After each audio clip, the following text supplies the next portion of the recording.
Just take me by the hand, my friend. I'll give you the best of me. We're the Archies in a brand new show. We're gonna take it through the highs and lows. Loving and living, that's how it goes. So let me be your best of friends. I'll always lend you a helping hand. Give me that love I know. Ladies and gentlemen, I think we've discovered something that's too 80s even for me!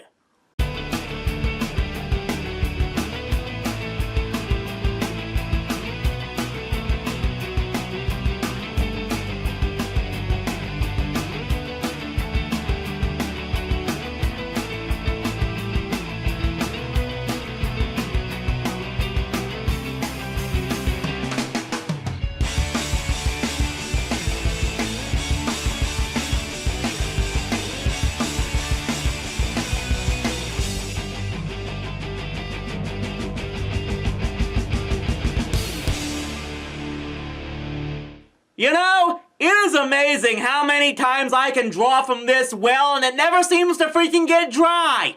So, back in January, I reviewed the Josie and the Pussycats cartoon.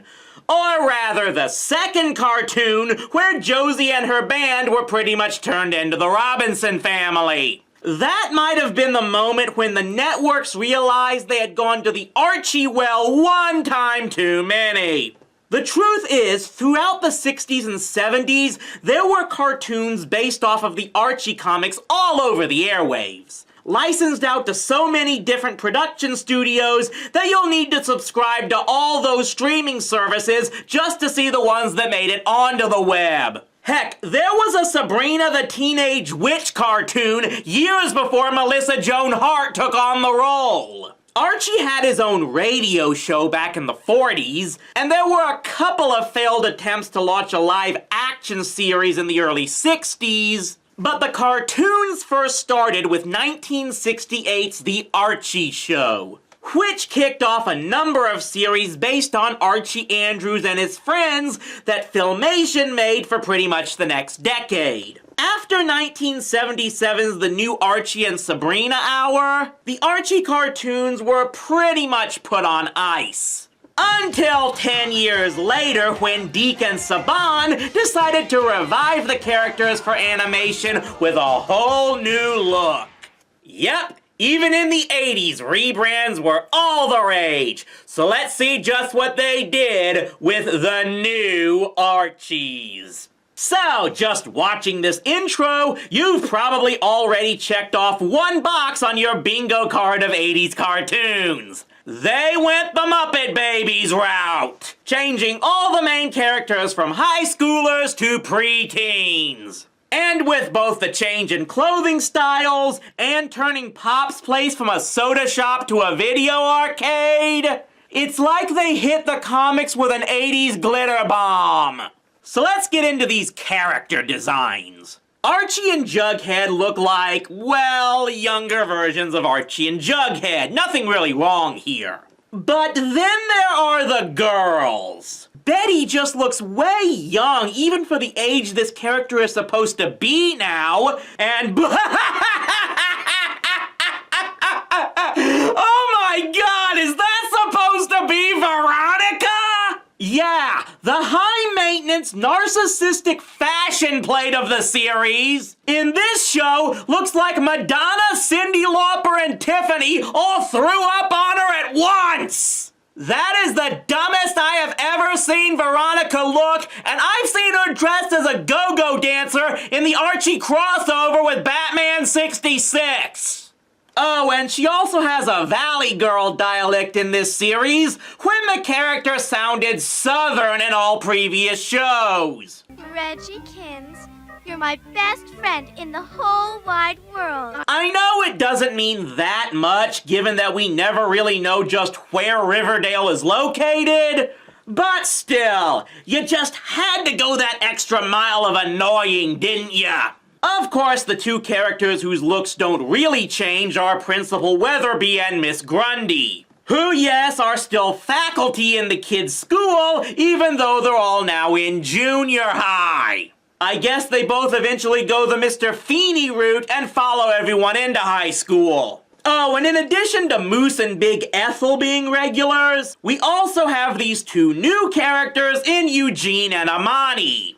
I'd make a diversity joke, but one, I don't want Tumblr on my ass, and two, I think at least Eugene got Harley Quinned into the comics, so good for him there. But hey, even if these kids all look like they are trying way too hard to make the cover of Tiger Beat 1987, it doesn't mean we can't have the old classic adventures of the Archie gang in this show. Which is why the first episode has an alien creature crash land in Riverdale, and Archie and Jughead have to get his spaceship working again, while Veronica and Reggie want to kidnap and sell the creature. Feltzig means hamburger. I'm eating a Feltzig.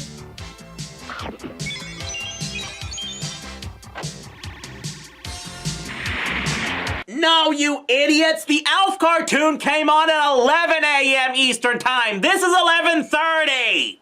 This is pretty much the series format. Each show had 2 episodes, and while one of them was a basic slice of life episode you'd expect from Archie, like Betty and Veronica competing against one another for class president, or Jughead getting a big head upon discovering he descended from royalty, they then get followed up with stuff like Archie turning into a werewolf, or Jughead being able to predict the future.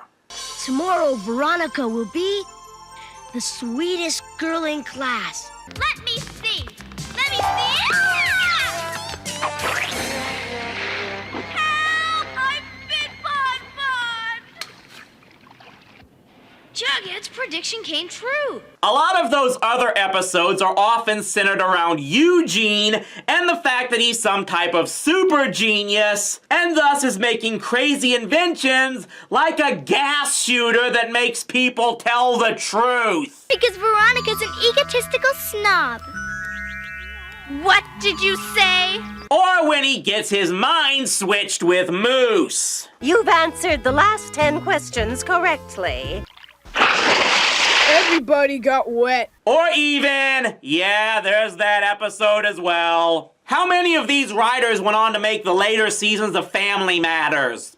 Now, let's get this out of the way. Ever since John L. Goldwater debuted the characters in 1941, the Archie comics have always fluctuated in the subject matter and any messages they were trying to send. The less said about when Archie accused kids of being Nazis if they weren't celibate, the better. And the idea of putting characters in out-of-this-world situations has never been exactly taboo. I think we've all heard and made plenty of jokes about when the Punisher came to Riverdale. When I got back into the comics back around the early 2010s, they were a little bit nuts, relying heavily on high fantasy settings and guest appearances. They had a story where Barack Obama and Sarah Palin came to Riverdale. They had one where the gang met the characters from Glee. They gave Archie a secret agent doppelganger. They once turned Veronica into Vampirella and Betty into Buffy the Vampire Slayer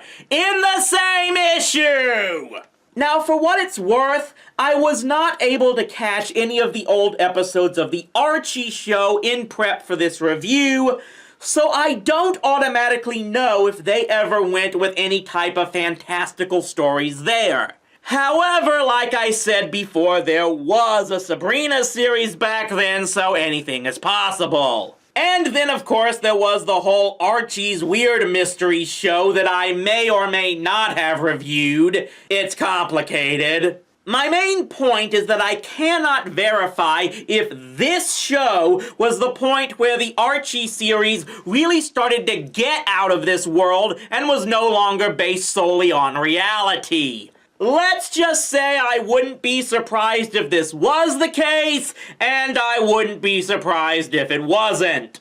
Either way, whatever they tried to do with this show, it didn't catch on. The series didn't get anything past the one season, and you could say it really buried the Archie cartoons for a good long while, as we didn't get another animated series until the aforementioned Archie's Weird Mysteries in 1999. The new Archies, meanwhile, was relegated to the bin of what were they thinking cartoons from the 80s. That bin's in direct competition with Scrooge McDuck in terms of volume, in case you didn't know.